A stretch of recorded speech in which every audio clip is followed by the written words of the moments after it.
Cerita kisah nyata kehidupan. Kisah ini menceritakan tentang seorang wanita yang sangat menyesal. Dia sangat menyesal karena sudah menyia-nyiakan suaminya. Bayu adalah seorang suami yang sangat baik, telaten dan sabar. Dia memiliki istri yang bernama Maya. Wanita ini sedikit egois, pemarah, dan manja. Dari sejak hari pertama menikah, Maya tak pernah sekalipun ke dapur.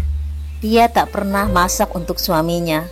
Kebanyakan suamilah yang selalu memasakkan untuk dia. Karena rasa sayangnya, Bayu tidak mempersalahkan masalah itu. Cuma satu yang Bayu tidak setuju. Maya selalu menolak untuk memiliki punya anak. Maya tidak mau punya anak. Maya tidak mau memiliki keturunan. Sehingga sudah beberapa tahun menikah, mereka belum juga dikaruniai seorang anak pun. Maya selalu minum obat untuk menghindari kehamilan. Bayu tetap sabar. Bayu mengharap suatu saat nanti Maya bisa berubah. Hingga di suatu pagi, ketika Bayu sedang masak di dapur, tiba-tiba Maya datang dan memarahinya. Gara-gara Bayu lupa menyimpan handuk ke tempat jemuran. Waktu itu setelah mandi, Bayu hanya menaruhnya di atas kasur. Itu pun karena lupa, dia buru-buru mau bikin sarapan di dapur. Handuk itu pun langsung dilempar ke depan Bayu. Bayu hanya bisa terdiam. Dalam diamnya, Bayu hanya bisa berdoa, "Ya Allah, semoga istriku cepat berubah. Semoga istriku bisa berubah." Setelah marah tanpa rasa bersalah, Maya pun masuk ke kamar dan bermain HP. Dan setelah selesai masak, bikin nasi goreng untuk sarapan. Dengan rasa segenap cinta dan rasa kasih sayangnya, Bayu menyuapi Maya, istrinya tersayang itu. Bayu sangat mengharapkan Maya bisa berubah pikiran untuk memiliki keturunan dari dirinya. Karena bagi Bayu, rumah tangga itu bukanlah hanya menyatukan dua hati dalam satu cinta, tapi dia ingin menghadirkan cinta-cinta kecil hasil dari satu cinta itu untuk menjadi sebuah hati. Hingga di suatu malam, ketika Maya sudah tertidur, Bayu masuk kamar untuk ikut tidur juga. Tapi dia melihat ada obat anti hamil Maya yang belum diminum. Mungkin Mayanya lupa dan ketiduran. Ketika dia lihat Maya tidur dengan pulasnya, dia tidak berani mengganggu. Dan sekaligus dia pun bersyukur. Semoga karena lupa ini Maya tidak meminum obat itu, menjadikan satu anugerah untuk dirinya, untuk mendapatkan si buah hati itu. Dan Bayu pun tak menyia-nyiakan malam itu. Dan keesokan harinya ketika Bayu sudah pulang kerja di sore hari, Maya nampak tak ada di rumah kosong, di kamar pun kosong. Semua ruangan sudah diperiksa dan Maya tetap tidak ada. Akhirnya Bayu pun menelpon nomor Maya. Benar saja, ternyata Maya memang sedang hangout sama teman-temannya. Begitulah Maya, walaupun sudah menikah, walaupun sudah bersuami, dia tetap bermain dengan teman-temannya. Dia tetap hangout, dia tetap jalan-jalan di luar. Maya tidak mau terikat dengan aturan pernikahan. Menurut Maya, aturan pernikahan itu terlalu ribet. Maya tidak mau sambil beres-beres rumah nunggu suami sendirian.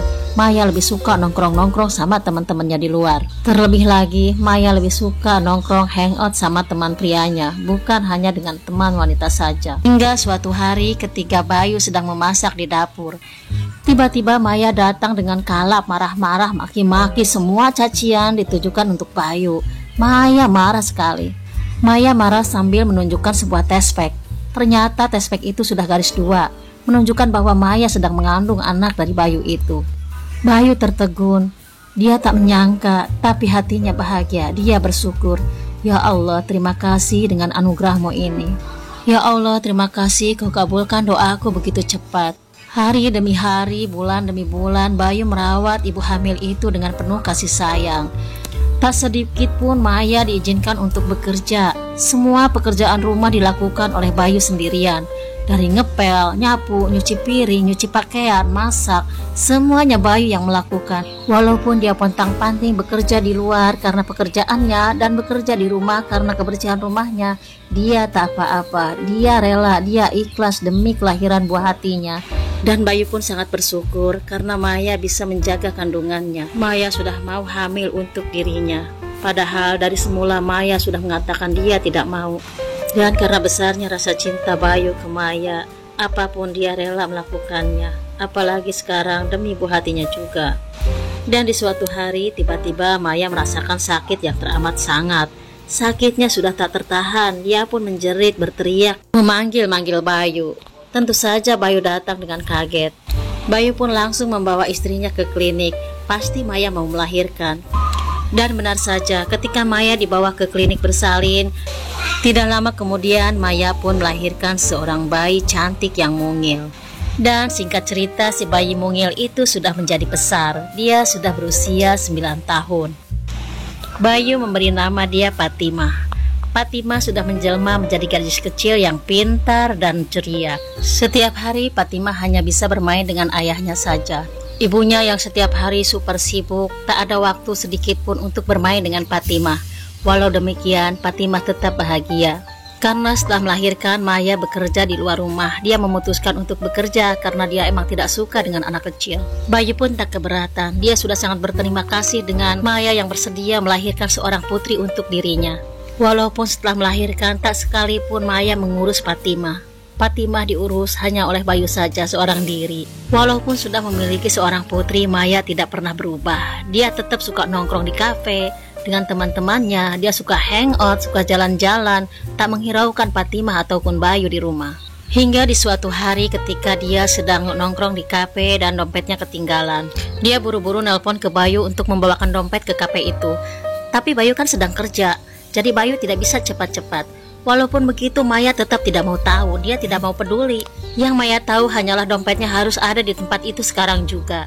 Pelayan yang mau tutup bolak-balik menanyakan Maya kapan mau pergi dari kafe itu karena emang mau tutup. Lagi-lagi Maya mencoba menghubungi Bayu, tapi tadi angkat-angkat juga. Ditelepon lagi, tadi angkat juga. Ditelepon lagi, tadi angkat juga. Sampai akhirnya ketika dia menelpon terakhir kali, baru diangkat dan langsung saja Maya marah-marah. Dia terus mencaci maki yang ada di telepon itu. Setelah Maya selesai mengomel, dari ujung telepon itu terdengar suara laki-laki yang mengatakan kalau dia bukanlah Bayu, dia seorang petugas polisi yang bertugas di jalan raya, yang kini sedang mengantarkan pasien di rumah sakit karena kecelakaan di jalan raya tadi. Ya, dia adalah Bayu. Bayu kecelakaan di jalan raya karena terlalu buru-buru untuk mengantarkan dompet istrinya itu. Maya pun langsung menuju ke rumah sakit yang dikabarkan oleh polisi itu. Dia menunggu hasil kabar dari dokter yang merawat suaminya yang kecelakaan itu. Bayu pendarahan di kepala karena akibat naik motor yang terlalu cepat. Dan dokter bilang akibatnya bisa sangat fatal karena pendarahannya tak mau juga berhenti. Setelah Maya menunggu beberapa jam kemudian, keluarlah dokter dari ruang operasi itu. Dan dia mengatakan dengan sangat berat hati dan meminta maaf. Berulang kali dokter itu meminta maaf. Dan dokter itu pun mengatakan kalau Bayu tak bisa diselamatkan karena pendarahannya begitu parah. Maya pun tak bisa berbuat apa-apa. Dia tertunduk lunglai. Maya terduduk lemas. Dia bingung. Dia menyesal. Dia sangat menyesal. Dia seolah tak percaya. Tadi pagi dia masih bersama Bayu. Semalam dia masih bercanda dengan Bayu. Kemarin pun anaknya masih bermain dengan Bayu. Dia begitu menyesali hal ini terjadi karena keegoisannya dia yang tidak mau tahu dengan kesibukan Bayu. Akhirnya hal ini harus terjadi terhadap dirinya dan Fatimah, putri semapta wayangnya. Dia pun pulang ke rumah dengan tak bisa mengatakan sepatah kata pun kepada Fatimah. Dia hanya bisa memeluk Fatimah dengan erat. Dia tak tega untuk mengatakan hal yang sebenarnya. Apalagi ketika dia menemukan sebuah surat, sebuah buku, sebuah tulisan yang ada di laci kamarnya itu. Tulisan tentang cintanya Bayu untuk dirinya. Tulisan tentang sayangnya Bayu kepada dirinya. Betapa Bayu sangat bangga memiliki istri seperti dirinya. Tak sedikit pun ada tulisan goresan tentang kejelekan dirinya. Walaupun semua orang tahu, walaupun Bayu sangat tahu sifat asli dirinya. Maya yang egois, manja, suka menang sendiri, dan tak peduli dengan Bayu yang setiap harinya kecapean. Tangis Maya semakin keras dan semakin pecah ketika Bayu menuliskan kalau suatu saat nanti dia menginginkan Fatimah seperti Maya, seorang ibu yang sangat baik dan bijaksana, seorang ibu yang sangat penyayang dan menghargai suaminya, seorang ibu yang selalu memperhatikan keluarganya. Maya sangat terpukul dengan tulisan itu. Dia tak menyangka, tak ada sedikit pun keluhan dalam tulisan itu. Tak sedikit pun dia menyesali telah menikahi Maya yang seegois ini. Seorang istri yang tidak pernah peduli dengan suaminya. Seorang ibu yang tidak pernah peduli dengan anaknya. Maya sangat menyesal, dan sesal itu kini tiada gunanya lagi. Kini Maya hanya bisa menyesali kebodohannya, menyesali keegoisannya.